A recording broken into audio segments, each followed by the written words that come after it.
Good morning friends, welcome back to my channel moon lifestyle. তো তোমরা সবাই কেমন আছো? আশা করছি সবাই ভালো আছো আর সুস্থ আছো, আর আমরাও খুব ভালো আছি।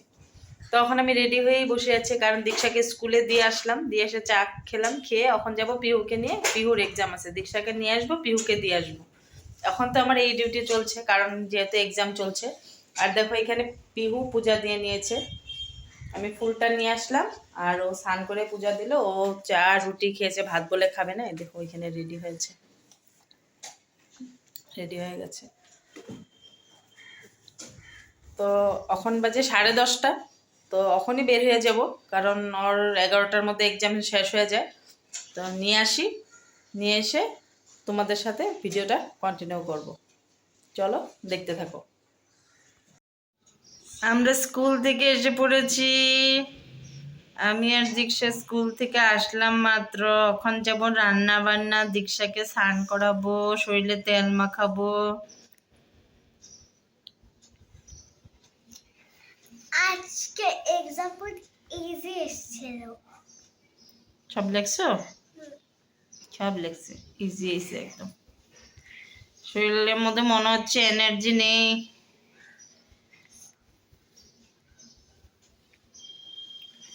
চলো, তো সোজা চলে আসলাম রান্নাঘরে। রান্নাঘরে আসে আগে ডালটা বসিয়ে দিলাম। বসিয়ে দিকে দীক্ষা বলছে খিদা পেয়েছে, তো ওকে কী খেতে দিব। আগে তো দুধটা গরম করেছিলাম, দুধটা গরম করে প্লেটে ঢেলে দেখছি বিস্কুট নেই। তো ভাবলাম দুধটা খালি খালি খাবে, তো এটা দিয়ে তো খিদাটা যাবে না, তো ম্যাগি বানিয়ে দিই। পরে ম্যাগি একটা বসালাম, ওটা দিয়ে আমিও খাবো। আর এদিকে দেখো আমি সব সবজি কেটে রেখেছি, ডালে টমেটো দিব, কাঁচা লঙ্কা আর ঢেঁড়স কেটে নিয়েছি, আর ছোট আলু ভাজি করব। তারপর দীক্ষাকে ম্যাগিটা দিয়ে দিলাম, দিয়ে আমি একটু নিয়ে নিলাম, একটু আমিও খাই। সকালে রুটি বানিয়েছিলাম, রাত্রের আটা মাখা ছিল, তো রুটি বানিয়েছিলাম। তো একটা রুটি খেয়েছি, পিহু খেয়ে স্কুলে গেছে, আর দীক্ষাকে সকালে একটা দুধ দিয়ে রুটি দিয়ে খাওয়াইছি। তখন খেয়ে তারপরে দীক্ষা শরীরে তেল মাখবো। কালকেও শরীরটা ভালো ছিল না, তো শরীরটা ওর যখনই শরীরটা টানে তখন একটু নাক দিয়ে আর কি রক্ত বের হয়। তো অনেক দিন হয়েছে শরীরে তেলও দেওয়া হয় না, তো তেলটা দিয়ে স্নান করাবো। তার জন্য আগে খাওয়াটা দিয়ে নিলাম, যে খেয়ে নিক, তারপরে স্নানটা করাবো। আর ওদিকে আমি একটু রান্নাটাও আগিয়ে নিই, এটাই বলছিলাম তোমাদের। আর চুড়িদারটা খুলিনি, খুলবো। আগে এসে পড়েছি, কাজে লেগে পড়েছি, কারণ দেরি হয়ে যায় নাহলে অনেকটাই। কারণ যদি 1:30টার মধ্যে রান্নাটা হয়ে যায় তো একটু আধা ঘন্টা একটু বসার সময় পাওয়া যায়, নয়তো পিহু এসে পড়ে, পিহুর খেতে দিতে হয়, আর পাপাও কোনো সময় এসে পড়ে, খেতে দিতে হয়। তার জন্য আমি চেষ্টা করি 1:30টার ভিতরে রান্নাটা শেষ করার জন্য। হয় না, তাও চেষ্টাটা করি। তারপরে দেখো তেলটা মাখিয়ে দিচ্ছি, ক্যামেরা চলছিল তার জন্য আমি ড্রেসটা খুলিনি। তারপরে ক্যামেরাটা অফ করে আবার ভালো মতন পেটে ভালো মতন তেলটা মালিশ করে দিচ্ছি, দিয়ে স্নানটাও নিজেই করে নেবে, আমাকে দেয় না স্নানটা করাতে। তারপরে চলে আসলাম, ডালটা দেখি সিদ্ধ হয়ে গেছে, সিদ্ধ হয়ে একটু হাতটা দিয়ে এটা ডালটাকে একটু মানে আজকে ডালটার মধ্যে ঘুটনি মারিনি, হাতটা দিয়ে একটু গলে গলে দিচ্ছি টমেটোটা, নয়তো টমেটোটা গোটা গোটাই থেকে যাবে। আর ডালটা হয়ে গেলে এখানে আগে ঢেঁড়সটা বসাবো, কালিজিরা সম্বার দিয়ে ঢেঁড়সটা আগে বানিয়ে আলুটা ভেজে লাস্টে আলুটা ভাজবো। তো ডাল একটু করেই বানিয়েছিলাম, ডাল তো বাসি ডাল থেকে যায়, কারণ আমিও বেশি ডালটা খাই না। আর পিহু দীক্ষার যদি মনের মতন কোনো তরকারি বা সবজি কিছু থাকে তো ওইটা দিয়ে খায়। যেমনি আজকে পিহুর জন্য ডিম ঝুরাটা ছিল, তো ওইটা দিয়ে খেয়েছে, ও আর আজকে ডালটা নেয়নি, আর আমিও নিইনি। আমি ছোট আলু ভাজি আর মাংস ছিল, মাংসটা দিয়ে খেয়েছি। তো এখানে দেখো ঢেঁড়সটা আগে বসিয়ে দিচ্ছি, কালিজিরা শুকনো লঙ্কা সম্বার দিয়ে ঢেঁড়সটা আগে বসিয়ে দিব। আর শরীরটা তো একদম চলছিল না, মানে একটু একটু যাই, একটু একটু রান্নাটা করি, আবার একটু আসি, একটু বসি, এরকম হচ্ছিল। তো জানি না আমার ভিডিওটা কীরকম হচ্ছে, তোমরা কেউ দেখছো, যে কয়েকজনই দেখছো, প্লিজ আমাকে বলো যে কোন জায়গাটা খারাপ হচ্ছে বা কোন জায়গাটা ভালো হচ্ছে। তো আমি আবার চেষ্টা করব ভালো করার। এখানে দেখো সকাল থেকে চায়ের বাসন, তারপরে ম্যাগি বানিয়েছি, পিহু খেয়ে গেছে, সব বাসন একসাথে জমা হয়ে গেছে। আমি জমা করি না, অল্প অল্প যখনই বাসন বের হয় আমি তখনই লগে লগে ধুয়ে ফেলি। কিন্তু সকাল থেকে বলছিলাম না, শরীরটাও চলছিল না, আর বারবার স্কুলে যেতে হয় আসতে হয়, তো আরও এনার্জি লেভেল আরও লো হয়ে যায়। সকালে সব করে ওরে দীক্ষাকে নিয়ে যেতে হয়, আবার আধা ঘন্টা ঘরে এসে পিহুকে খাওয়াই আবার পিহুকে নিয়ে যেতে হয়। ওখানে এক্সাম চলছে, তো সকালে একজনের বিকালে একজনের, তো তার জন্য একটু অসুবিধা হয়ে যাচ্ছে। নাই তো একবারে দিয়ে আসার পরে 11:30 অবধি আমি কাজ কাম করে আবার দীক্ষাকে আনতে যাই। আর পিহু তো 2 বাজে ছুটি হয়, তো গাড়িতে এসে পড়ে, বা আমি একটু আগে একটু গলির মাথা অবধি গেলে ও এসে পড়ে, ওর বান্ধবীর সাথে আসে, গাড়িতে এসে পড়ে, গাড়ির থেকে গলির সামনেই নামে, তো আমি গলির সামনের থেকে গিয়ে নিয়ে আসি। তারপর বাসন ধুয়ে আলুটা ভাজি বসিয়ে দিচ্ছি, আর তেলটা একটু বেশি দিয়েছি কারণ এখানে আমি ডালটা সোমবার দিয়ে দেবো তার জন্য। আর সাইডে প্রেসার কুকারটা আছে, প্রেসার কুকারটার মধ্যে ভাত আছে, রাত্রে ভাত বানিয়েছিলাম, তো ভাতটাও একটুই চাউল নিয়েছিলাম, 1 কোটা চাউল নিয়েছিলাম, তাও 1 কোটা চাউলের থেকেও ভাত বেঁচে গেছে।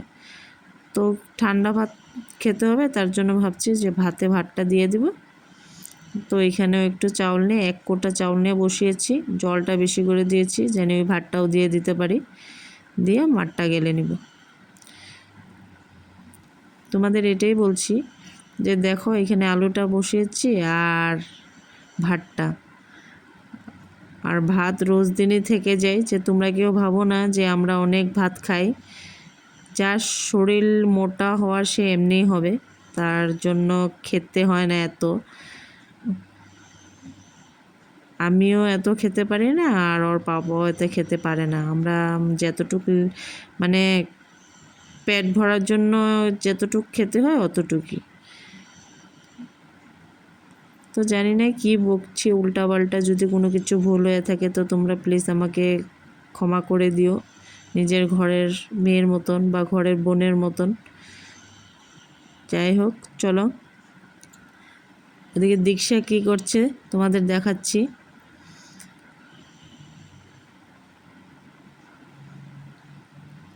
এদিকে ও চেরুর সাইকেলটা নিয়ে খেলছে। চেরু তো নেই, ও মামার বাড়ি গিয়েছে। তো আমাদের পাশে আরেকজন বাচ্চা মানে এসেছে ঘুরতে, তো ওইখানে একজনের ঘরে এসেছে, ওদেরই মানে রিলেটিভ, তো ওর জন্য চেরু সাইকেলটা রেখে গেছে, তো বাইরে ছিল, ও ঘ্যান ঘ্যান করছে যে ওর সাইকেলটা ও চালাবে। নিজের জিনিস ভালো লাগে না, অন্যর জিনিস নিয়ে টানাটানি করছে। তো একটু সময় চালানোর পর রেখে দিবে আর কি, ওই বাচ্চাটা উঠে যাবে, তো বলবে যে সাইকেলটা রেখে দাও, এখন ভাই উঠে গেছে, ভাই চালাবে। আর দেখো ওয়েদারটা কি সুন্দর করেছে আজকে, এত রৌদ্রু, হাওয়াও আছে রৌদ্রু। আর এদিকে দীক্ষার স্কুল ড্রেসটা মেলে রেখেছি স্কুল থেকে আসার পরে।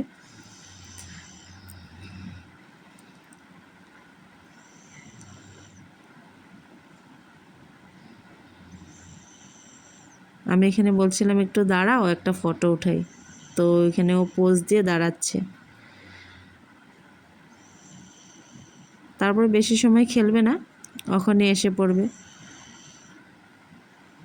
তোমাদের বলছিলাম যে আমার শরীরটা চলছে না, ঘুমও পাচ্ছিল, আর দুপুরে তো ঘুমিয়েও নিয়েছি, অনেক দিন পরে আবার আজকে ঘুমালাম। তো দুপুরে অত কোনো কাজ থাকে না, খাওয়া দাওয়া করে ছাদের থেকে কাপড় এনে ভাঁজ করে রেখে দিলে ঘরটা ঝাড়ু দিয়ে বাকি থাকে, ওইটা সন্ধ্যার আগে উঠে দিলেও হয়ে যায়। আর এদিকে দেখো আর সাইকেলটার একটা ও ছোটো চাক্কাটা খুলে দিয়েছিলাম, ওই দিনও বলতেছিল যে খুলে দাও আমি পারবো। তো ওই দিন তো পিহু ওই সাইকেলে উঠেও সাইকেল থেকে পড়ে দুজনে, পিহুর তো হাত ছুলে একদম কেটে উঠে গিয়েছে। তারপরে আজকে আবার বলছে মা আবার লাগিয়ে দাও, নাই তো ভয় লাগে যদি আবার পড়ে টুরে যাই। তো এইখানে চাক্কাটা আবার লাগিয়ে দিচ্ছি। কি করতে হয় আর আজকে মোবাইল বলছি টিভিতে রিচার্জ ছিল না, তো কি করবে ও বুঝতে পারছে না। এদিকে মোবাইলটাও পাচ্ছে না, কারণ মোবাইলটা দিয়ে আমি একটু একটু ভিডিও করছি, তো মোবাইলটাও পাচ্ছে না। মোবাইলটা নিলেই বলছে মোবাইলটা দে। তো বলছে ঠিক আছে সাইকেলের এটা লাগাই দাও, আমি এখন সাইকেল চালাবো। তারপর ও আমাকে দেখিয়ে দিচ্ছে যে এটা এইখানে, ওইটা এইখানে। আমি বলছি এটা কোনখানে?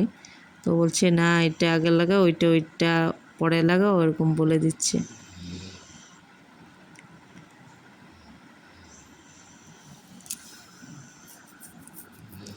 আর ক্যামেরাটা ও ধরে দিচ্ছে, দেখো ক্যামেরাটা কি হিলাচ্ছে বারবার। আমি বলছি ক্যামেরাটা হিলাবি না। না ও কি বাচ্চা মানুষ, ও তো আর এত জানে না।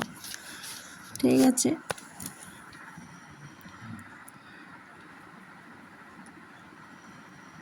তো এটা যতই টাইট করে দিই কালকে আবার ও চালায় ওইটা আবার ঢিলাই করে ফেলবে, আবার কালকে ঘ্যান করবে, মা এটা ঢিলা হয়ে গেছে, আবার টাইট করে দেবো। তো এটা লাগিয়ে আবার আসলাম ডালটা সম্বার দিতে। তো টমেটো দিয়েছি, তো এর জন্য শস্য আর শুকনো লঙ্কা সম্বার দিলাম, দিয়ে ডালটা সম্বার দিয়ে গ্যাসটা পরিষ্কার করে নেব। এদিকে তো ভাতটা হয়ে গেছে।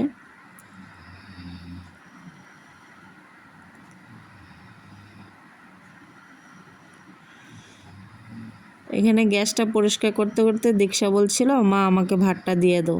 তো ওদিকে ভাতটা ওদের দিয়ে দিয়েছি। তো 10-15 মিনিট পরে ওর পাপা আর পিহু এসেছে, তো ওদের ভাতটাও বেড়ে নিলাম। বেড়ে ওদের ভাতটাও দিয়ে দিলাম, কারণ তখন 2:10 হয়ে গেছিলো। আর এদিকে ওর 1-পৌনে 1 ঘন্টা লেগেছে ওর খেতে। প্রথমে তো মোবাইলটা দিয়েছিলাম, মোবাইলটা দেখে মোবাইলেই দেখছে, ভাত তো খায় না। তারপর যে ওর পাপা এসেছে বলছে তাড়াতাড়ি খাও, নাহলে ভাত তো নিয়ে বসেই থাকবে। সবার খাওয়া হয়ে যায় কিন্তু ওর খাওয়া হয় না। আর এদিকে আমি বসেছিলাম, ওরা খাচ্ছিল, তো আর আমি এখানে বসেছিলাম, আমি খাইনি। তারপরে ওদেরকে দিয়ে আমি খেয়ে নিলাম।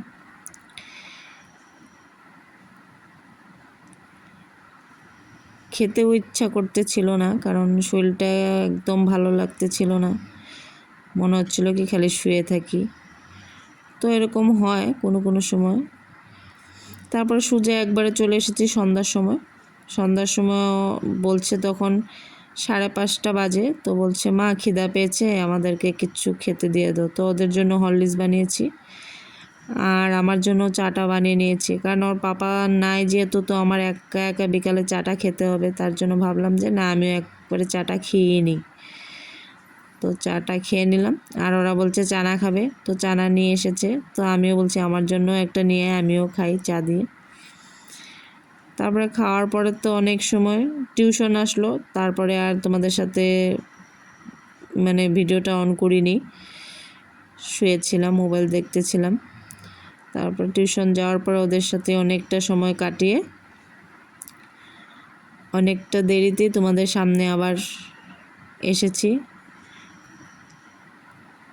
ওইদিকে তোমার ভাতটা বসিয়ে এদিকে বিছনা করতে চলে এসেছি। ভাত সন্ধ্যার সময় চায়ের বাসন ছিল, ওইগুলো ধুয়ে ঘরটা ঝাড়ু দিয়ে এসেছি বিছনা করতে। তখন ওর পাপা আসেনি, 9:45 বাজে। তো আমি ভাবছি বিছনাটা করে নিই, করে ওদেরকে ভাতটা তো খাওয়াতে হবে, কারণ আবার সকালে এক্সাম আছে। তো 10টার মধ্যে খাওয়াই দিলে যদি 10:30-11টার মধ্যেও ঘুমিয়ে পড়ে, তাহলে ঘুমটা আর কি কমপ্লিট হয় না। তো আবার বিছনায় উঠে আবার একটু সময় মোবাইল দেখে, তো আবার দেরি হয়ে যায়। তো ওই রুমে বিকাল থেকে আমরা ওইখানেই বসে থাকি। তো জলের বোতল, তারপরে অনেক কিছু ওই ঘরেই থাকে। আর এদিকে দেখো পিহু বদমাশি করছে, ও এখানে আবার সাইকেলটা নিয়ে টানাটানি করছে। ওই দিন কেটেও ওর শিক্ষা হয়নি। আবার আমি বলছি পড়ে যাবি, তো রেখে দে। না, এখানে আমি কাজ করছি, ও এখানে মোবাইলটা অন আছে, তো ও বারবার দেখছে আর হাসছে। আর মশারিটাও বের করে রেখে দিলাম আমাদেরটা, আর ওর পাপারটাও টানিয়ে রেখে দিব, কারণ পরে না 2 ঘরে মশারি টানাতে একদম ইচ্ছা করে না, আর মশারি টানানোটা একদম বোরিং কাজ, ভালো লাগে না। তো এখানে মশারিটা টানাতে গিয়ে আমার উল্টা হয়ে গেছিলো, তো ভিডিওটা অফ করে মশারিটা ভালো মতন টানিয়ে গুজিয়ে এসে পড়েছি ওদের ভাতটা ঠান্ডা হতে দিতে। আর ওদিকে দীক্ষা গিয়েছে পটি করতে, ওর পটি পেয়েছে। তো এখানে আমি হচ্ছে ভাতটা বেড়ে ডিমটা ছুলে রেখে দিই, ও আসলে ভাতটা ঠান্ডাও হয়ে যাবে, ততক্ষণে খাওয়াই দেব। আর ভাতটা একটু গেলা করে করেছি, কারণ ডাল খাবে না কেউ, তো একটু জলটা বেশি দিয়ে স্টিমটা কমে অনেক সময় রেখে দিয়েছিলাম। আলু দিয়ে দিয়েছি আর ডিম সিদ্ধ, তো একসাথে দুজনকে মাখিয়ে খাওয়াই দিলে তো এতটা সময়ও লাগে না, আর খাবো না বলতে পারে না। আমি জলদি বলি গিল, তো ওরাও খেয়ে নেয়। আর আমাদের তো কখন খাবো জানি না, ওর পাপা তো 10টা তখনও বাজে আসেনি, তারপর অনেকটাই দেরিতে 10:30টা বেজে পার হয়ে গেছে, তো তারপরে এসেছে। সবজি ছিল না, সবজি নিয়ে এসেছে, কালকের জন্য একবারে মাছও এনে রেখে দিয়েছে, তো এগুলো সব ফ্রিজে ঢুকিয়ে রেখে দিয়েছি। আর আমাদের খেতে প্রায় 11টাও বেজে গিয়েছিল, আর সন্ধ্যার সময় আমি সব বাসন প্রায় মেজে ধুয়ে দিয়ে রেখে দিয়েছি, কারণ সকালে অনেকটাই নাহলে বাসন হয়ে যায়, আর স্কুল থাকলে অনেক তাড়াহুড়া লেগে যায় সকালবেলা।